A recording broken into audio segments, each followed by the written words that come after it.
Hello YouTube, thank you for joining me. My name is Leonardo Francisco, and in this video, we will be covering the top 5 things that military service members should be doing while they're in service. So let's get started. Staying alive, I'm Cisco from Carney, I'm leaving the pounds behind me. Welcome to my channel. Thank you so much for clicking on this video. In this channel, we cover topics such as military, education, advice, and finance. So make sure to subscribe so we can stay connected. But let's get started with the number one thing that military service members should be doing while they're in service. So the number one thing is the TSP. You first have to understand what the TSP is. The TSP, the Thrift Savings Plan, is essentially a retirement account. It offers two options such as the Roth or the traditional. The Roth option means that you pay taxes up front. So the taxes get deducted off your paychecks up front. So every amount that is going into your Roth TSP account is yours. The traditional option means that the taxes are deferred. So those contributions will be taxed at a later date. But the TSP also offers 5 different funds to choose from: the G, F, C, S, and I. These funds offer different bundles of securities for you to choose from. For example, me personally, not giving anyone advice, I'm invested 90% in the C and 10% in the S. The 90% in the C is going to expose me to the market in America, where the top 500 companies, essentially, because that C fund is trying to mirror that index of all the top 500 companies in the US. So I'm exposed to that. 90% of the money that I put in is going into that, and the 10% is going into the S. So that's what I like to do, and it has been working for me. The TSP also offers 10 different life cycle funds. Example: L 2025, L 2030, L 2035. These funds are in the private sector, you call them target date fund. So you pick a year that you are planning and thinking of retiring, and all your money goes into that fund, essentially. And then as you get older, whoever's managing that account starts to allocate a percentage of your money in securities that are less volatile. So your retirement comes with peace of mind and security. So the TSP, as of last year that I checked, had 845 billion in assets. So when something has a huge market cap, you can tell there's a lot of volume going on, and you can tell how strong and healthy, a certain organization, a certain stock, a certain company is by its market cap. You can tell if it's going to survive market downturns and stuff like that. But yeah, how do you make money in the TSP? Well, you're essentially putting, your money from your paycheck, you're contributing that amount, and at a later date, you're pretty much selling the shares that you bought. You can take also loans on the money that you put in. Keep in mind that there are penalties if you start taking loans on the money that you're putting in your TSP. Let's see. You cannot invest money into a TSP unless you are a federal employee, but you can roll over your balance into another 401k, such as direct rollover. You will pay no fees. Example: the Roth TSP to Roth 401k or RIA. What that pretty much means is, if you're not a federal employee or you're not a member of the armed forces, you won't be able to make contributions into into the TSP. Those are the only two bodies that are able to contribute. But let's say you're a service member that recently separated, or even while you're in, you're trying to take that money out, you're able to do so. But just keep in mind that there are some, penalties and stuff like that unless you do the direct rollover. If you do a direct rollover, let's say you get out the military and then you find a different job that offers a 401k plan. If it's from Roth to Roth, you have no fees. You won't pay anything. Currently, 86.8% of feds in the Federal Employees Retirement System, or FERS, as well as 84.9% of the active duty military members in the blended retirement system, VERS, are putting at least 5% of their bi-weekly paychecks into the TSP. Contributing at least 5% to the TSP is the amount required to receive the maximum 5% contribution from an employee's agency or a military member's branch of service. That quote right there from Freeman, right, is very, very important. I can't stress this enough. Please, at a very young age, if you're a federal employee, if you're early in your career, or you're in the armed forces, please, I can't give you advice, but personally, right, I at least put 5%. That's my recommendations from my personal experience. 5% is the amount that the government is going to match. For example, if you are making 100K a year, 5% of that is 5,000. So you have your 5,000 because you're putting 5% of your 100K that you're making, but the government is going to come around the corner and give you another 5,000, right? Because they're matching up to 5%. So now you have $10,000 going into retirement. So in short, I would recommend 5% at least. To get started, I have the website right here, www.tsp.gov. Just follow the prompts, get started, and ensure to enroll and make everything smooth. Keep in mind that to be able to contribute the percentages and stuff like that, you will have to log into MyPay. MyPay is, where you choose how much you want to contribute from your paycheck. All right, number 2, CEUs, continuing education units.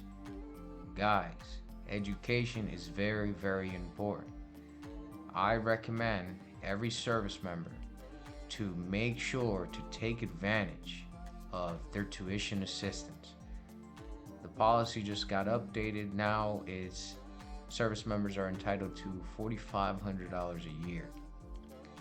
So make sure to take advantage.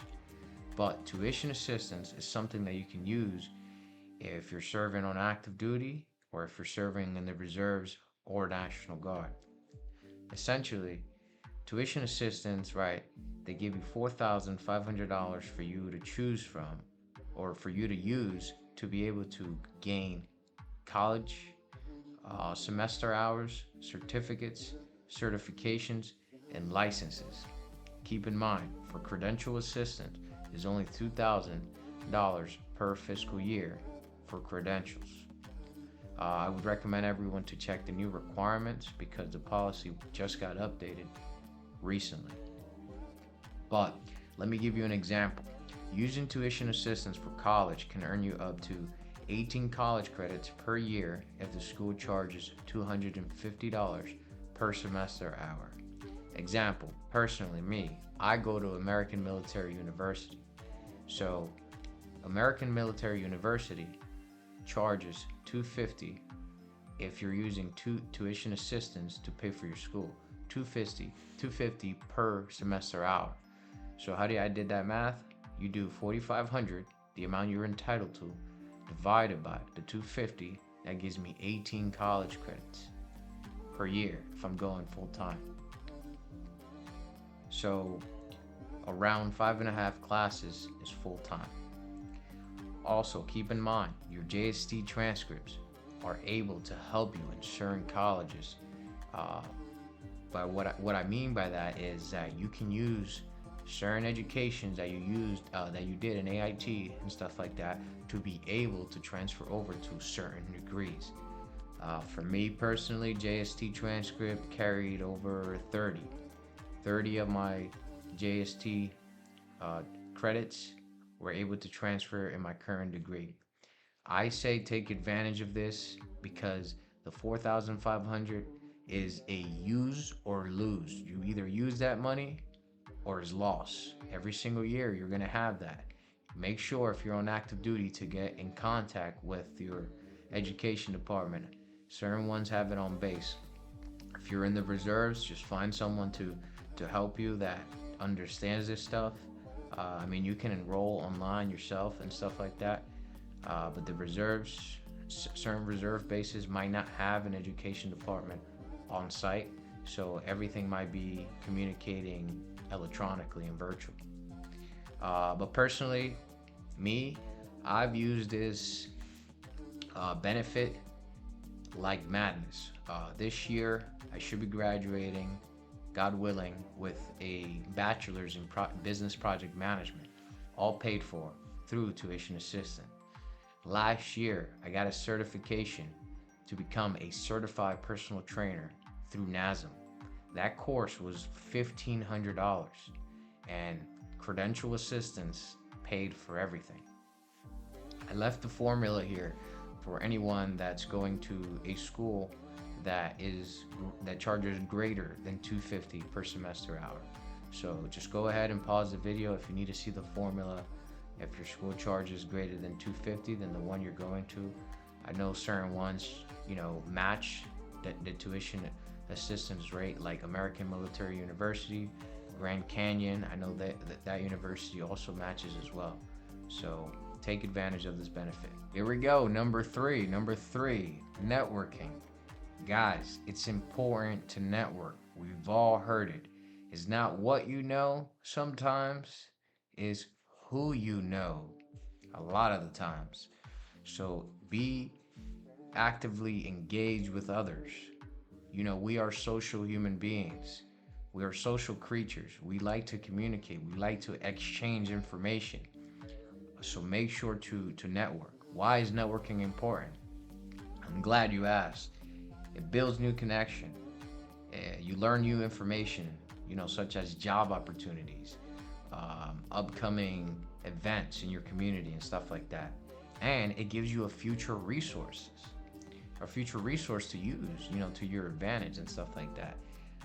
For example, if you might not, like, let's say you went to a specific store and you ran into someone and you guys started talking, and then that person directs you to another person that has access to, like, certain job opportunities that you were seeking possibly.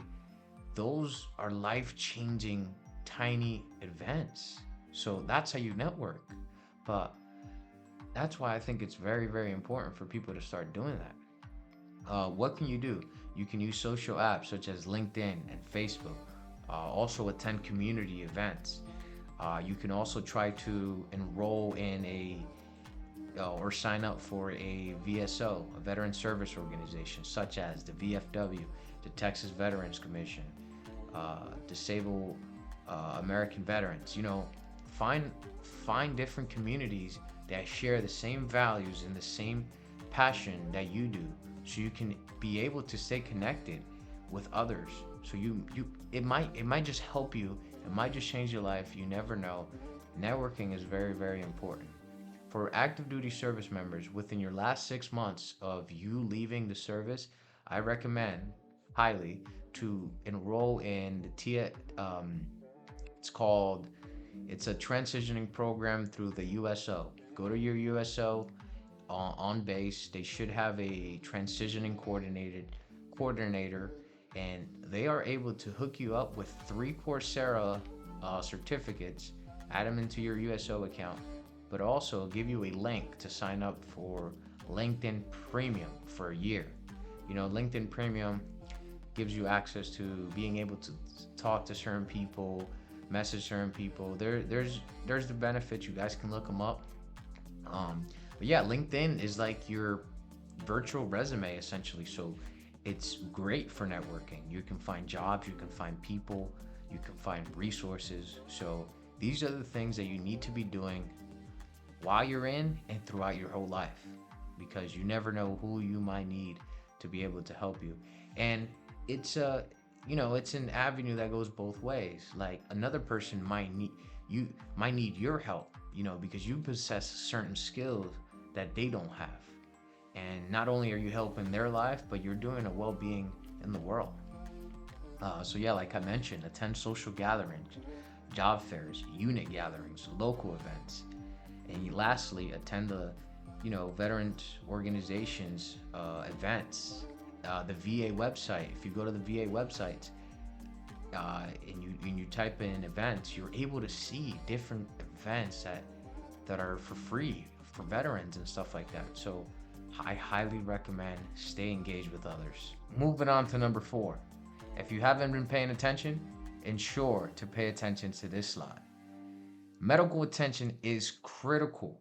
It is critical. It is vital for your present, for your future, and throughout your whole lifetime. What exactly do I mean? If you're hurt, get checked out. I can't stress this enough. If you're hurt, get checked out. Listen, active duty service members, do not fall for the cliche, suck it up, you'll be fine. The answer is no. You won't be fine once you're seeking VA benefits. That goes for active duty service members, and that goes for Reserve and National Guard service members.